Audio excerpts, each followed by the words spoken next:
when he falls in love with her. I'm going to stop singing right there. Depraved and Debaucherous is back, and a bad singing to start off this subject, which is what men literally think when they fall in love, and relationships only work if the man is more interested of the two. We're going to start off with the relationships part first. No, actually, we should do the other way around. What a man literally thinks when they fall in love. I'm going to tell you right off the bat, I don't know what this is. I know for sure I've never been in love before. I've had a crush. I've been attracted. I've been aroused. I've been, turned on. Never in love. I don't know what that feels like. Everybody talks about how good that is, but I never had that myself. So this story from Your Tango actually talks about that. And I've heard people try to discuss and explain and describe it. I can't say I really know. But this story talks about it. When it comes to something as deep and complex as falling in love, it can be absolutely exasperating. So on Reddit, somebody asked, why the existence of Reddit is such a gift to modern society. And so writers across the globe have tried to struggle to capture exactly what it feels like to fall in love. So what is it for a man? Well, men don't typically discuss love as often as women do. But that's because we live in a society that teaches men from boyhood on up that wearing their emotions on their sleeves is a sign of being weak and effeminate. God forbid a man make himself emotionally available, right? So men fall in love just as often and just as deeply as women. Yeah, I do agree with that. I'm sure that's the case. But unsurprisingly, this means that men also have their own experiences with trying to explain what falling in love is like. While no one man's description of love is ever going to be exactly like another's, it still means making the effort to describe their thoughts and feelings to someone else, proving exactly how much the man or woman in question means to them, and you don't have to be a scholar to answer that. So on Reddit, somebody asks the Ask Men subreddit, quote, what is it like to fall in love? How does it feel? What things do you do? What kinds of things do you think when you fall in love? Well, this is what was said. Some men think falling in love is cinematic. Quote, it's like someone pushed a button and now you're in a movie. Everything is about her. Everything you see, the time of year, so appropriate for the moment in the relationship. The song on the radio isn't just a song, it's your soundtrack.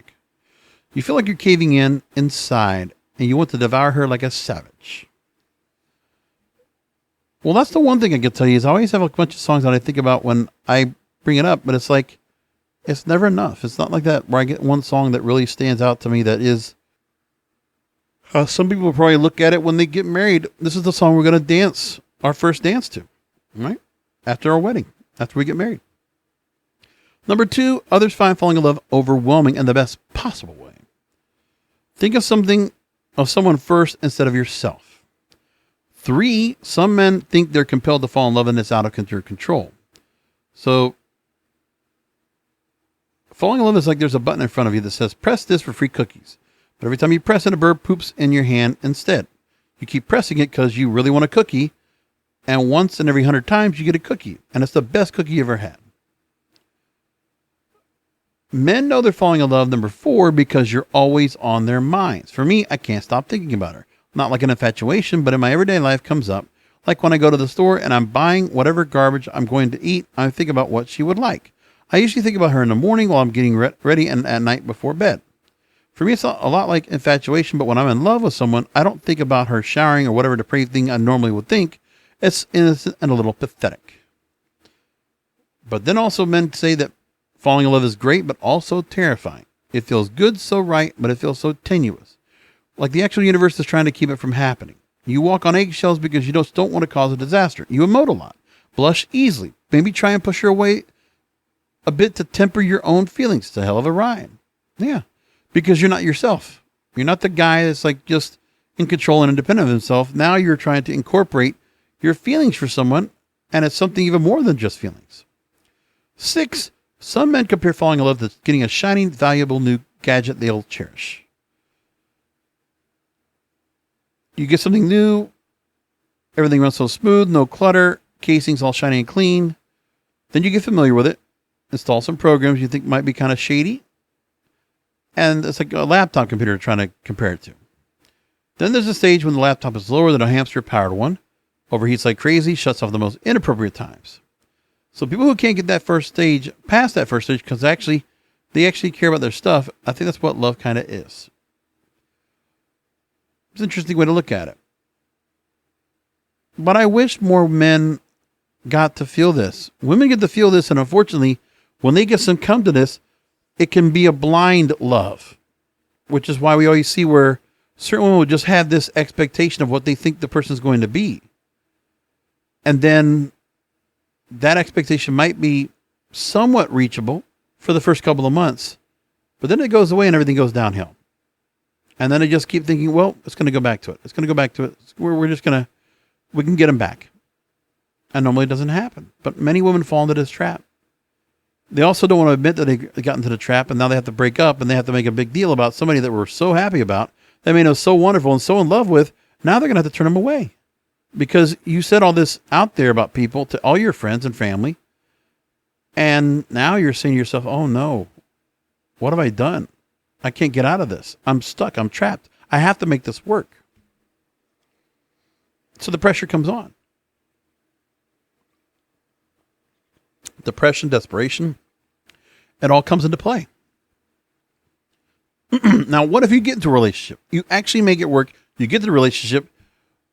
There's a word about the fact that if the man's more interested, the relationships work. If the man is invested. So here's what they're saying. A few basic notions that need to click in a relationship. The rest is commitment and hard work from both parties. And this is from Azita Fontaine.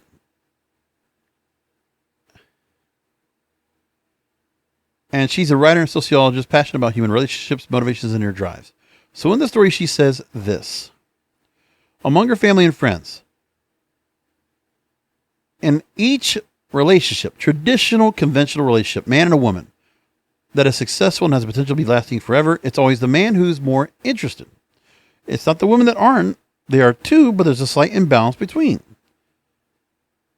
It's always the guy wanting it more. It was him pursuing, him wanting to commit, him wanting to get married and have kids and settle down forever. These are the guys who talk about their wives as my beautiful wife, the love of my life, instead of calling them my wifey, my partner. These are the guys who are proud of what she accomplishes. These are the guys who stand up to their mothers and prioritize family over their friends. The guys who love more. And then she talks about her feminist friends who believe in equality and demand from their partner. Them and their relationship are going for the traditionally more feminine role. From one to be taken care of, now not financially but emotionally. And the one that receives and not only provides. The one that likes to give over the driving seat in their romantic lives as they're making enough decisions in their professional lives. It caters to the masculine needs of men to be in control, to show how they can provide, to take care of the one they love. If the man is not so committed as the woman will be perceived as bossy, needy, controlling. It takes a man in love to understand his girlfriend is not emasculating him, but he is participating in the relationship with thoughts, decisions, and conversations. Men are willing to grow, but not for everyone. Men usually go through, not all men, they say in the caveat here, usually go through self-development when it comes to business and productivity, not relationships. Often they fail to acknowledge that they would need healing or therapy, so they fall into the routine of looking for external approval from different sources.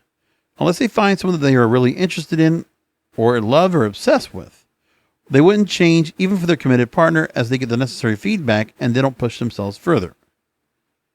But it's one thing to be said, like for me, in love or even obsessed with, I want to be obsessed with the woman I want to be with. That's what I want.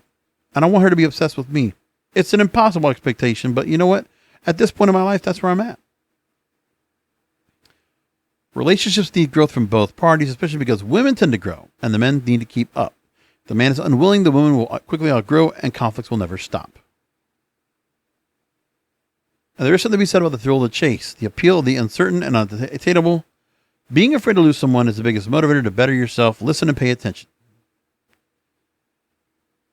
And there's also talking about where women could get too clingy. This is where women will get ghosted. That's exactly why a lot of women play hard to get. Why we play hot and cold, she says. Women, referring to women, but because if you give everything without men having to achieve it, they lose interest and jump to the next subject, which is more of a challenge. But that's an interesting point. Men, if they're doing it, they're more interested, they're more in love, relationships work.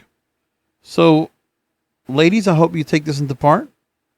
And you take it to heart and say, okay, this is what you want. Find a guy that will fall in love with you, and you can see it happening.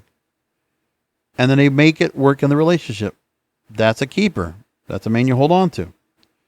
Because he's not going to go out rounding around, prancing around being depraved and debaucherous.